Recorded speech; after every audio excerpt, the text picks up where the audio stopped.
Ever wondered who pulls the strings behind the world's economic stage? The answer, my friends, may surprise you. It's not always the politicians or the billionaires. Sometimes it's the men who lurk in the shadows, the men who are known as economic hitmen. One such man is John Perkins, the author of the eye-opening book, Confessions of an Economic Hitman. Perkins, a man of many talents and experiences, has worn many hats in his lifetime. He's been a Peace Corps volunteer, a chief economist at a major consulting firm, and, yes, an economic hitman.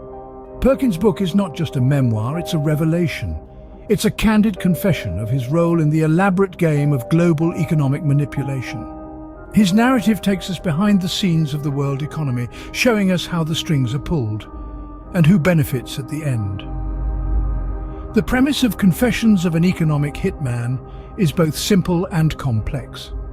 It's about how countries, especially those in the developing world, are kept in economic bondage through a network of loans and debts. These debts, often impossible to repay, ensure that the debtor nations remain subservient to their creditors, the developed nations, and their corporations. Perkins, in his role as an economic hitman, was part of this system. He was the one who would convince leaders of developing nations to accept enormous loans for infrastructure development.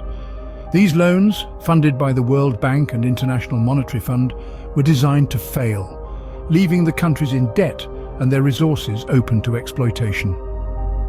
Perkins' story, as told in his book, is a story of power, greed and manipulation. It's a story that reveals the underbelly of global economics, a side that is often hidden from the public eye. But more than that, it's a story of redemption, of a man who decided to break his silence and expose the truth.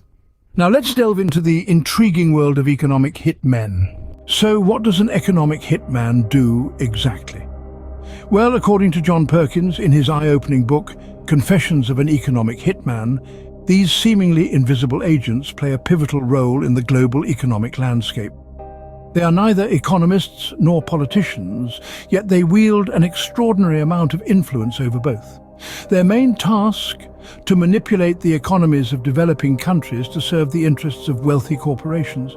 You see, economic hitmen, or EHMs as Perkins calls them, work in the shadows. They're employed by consulting firms, think tanks, even government agencies.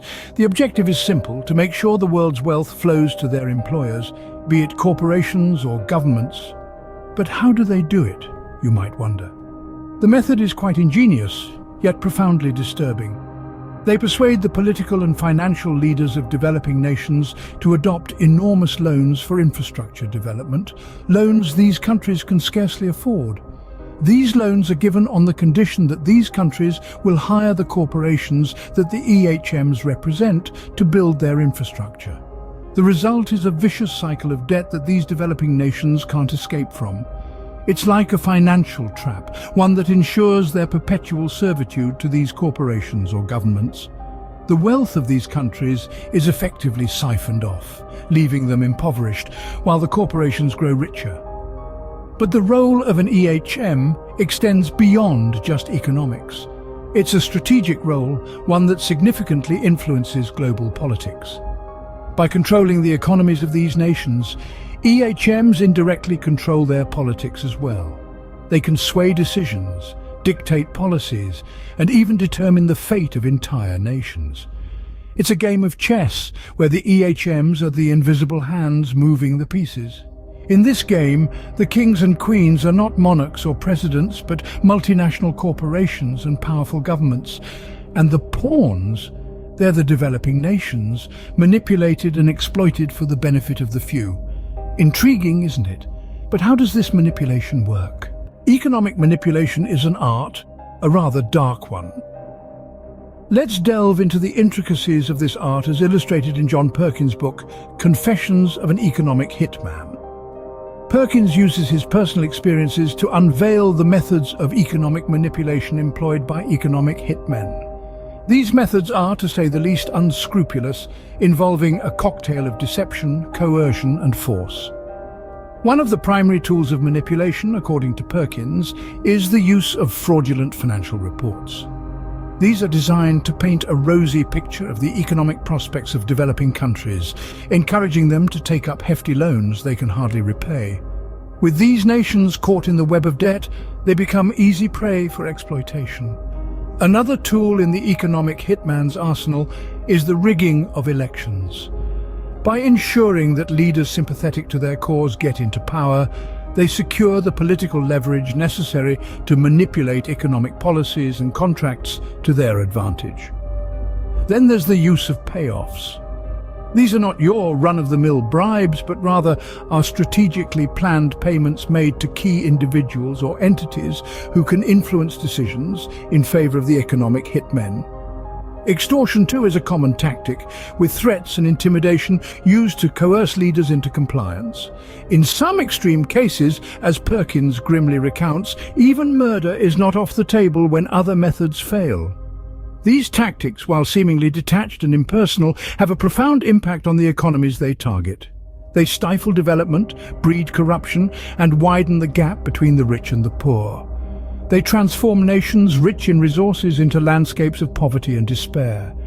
Yet it's crucial to remember that these manipulations are not isolated events. They are threads in a larger tapestry of global power dynamics, intricately woven to serve the interests of a select few at the expense of many. But what are the implications of such manipulation on a global scale? The impact of economic manipulation is far-reaching, affecting us all. Let's take a look at the bigger picture. At the heart of the global economic machinery, economic manipulation thrives, casting long, unwavering shadows on our world. It's not just about the individual countries being manipulated, rather it's about the global economy as a whole being skewed towards a select few. A key implication of this manipulation is the ever-widening wealth gap. An elite group of people and corporations have amassed unimaginable wealth, while the majority of the world's population struggles to make ends meet. This imbalance of wealth on a global scale is not a natural occurrence, but a symptom of a system designed to siphon resources from the many to the few. Next, we must address the elephant in the room, the increasing global debt. Countries, particularly in the developing world, find themselves shackled by insurmountable debt, unable to break free from the cycle of borrowing and repaying. This debt isn't just a number on a balance sheet, it's a tool used by economic hitmen to control these nations, to dictate their policies and to exploit their resources. This brings us to our final point, the fostering of a system that promotes exploitation. Economic manipulation is not an isolated act, but a cog in a larger machine, a system that thrives on the exploitation of weaker economies. It's a system where the rich get richer and the poor get poorer, where wealth and power are concentrated in the hands of a few at the expense of the many. In the grand scheme of things, we're all victims of economic manipulation. It's a global crisis, hidden in plain sight, one that we're all a part of, whether we realize it or not. It's a system that needs to be exposed, understood, and ultimately changed. Now, let's take a step back and reflect on Perkins' revelations. Perkins's confessions are a mirror to our world's harsh economic realities. As we delve deeper into these revelations, we find ourselves grappling with the profound implications of his admissions. His story, as presented in the book, is a stark reminder of the manipulation and exploitation that underpin the global economy. The book's main strength lies in its ability to expose the underbelly of global economics and politics. Through Perkins's narrative, we get a glimpse into the machinations of economic hitmen, whose actions have far-reaching impacts. They artfully manipulate economies, often of developing countries, to serve the interests of their own nations or corporations. This understanding, although unsettling, is essential as it provides context to many of the world's economic and political events. However, the book is not without its controversies. Some question Perkins' credibility, arguing that his account is too sensationalized or lacks concrete evidence. Others question the existence of economic hitmen altogether. But it's crucial to remember that the world of espionage and manipulation thrives on secrecy and plausible deniability. Additionally, while Perkins's narrative is indeed compelling, it's important to maintain a critical perspective. The book is a single account, and while it offers valuable insights, it should not be the sole source of our understanding. It's always wise to complement it with other resources and viewpoints to form a more rounded perspective. Despite these controversies, the book serves as a powerful tool for understanding the darker aspects of global economics. It forces us to question the systems we've grown accustomed to and urges us to consider the broader implications of our economic actions. Ultimately, Confessions of an Economic Hitman is more than just a memoir. It's a mirror reflecting the harsh realities of our global economic structure. It's a wake-up call, an invitation to question our world's economic structure and our role within it. We are left to ponder, are we mere spectators, or do we too play a part in this global game of power and manipulation?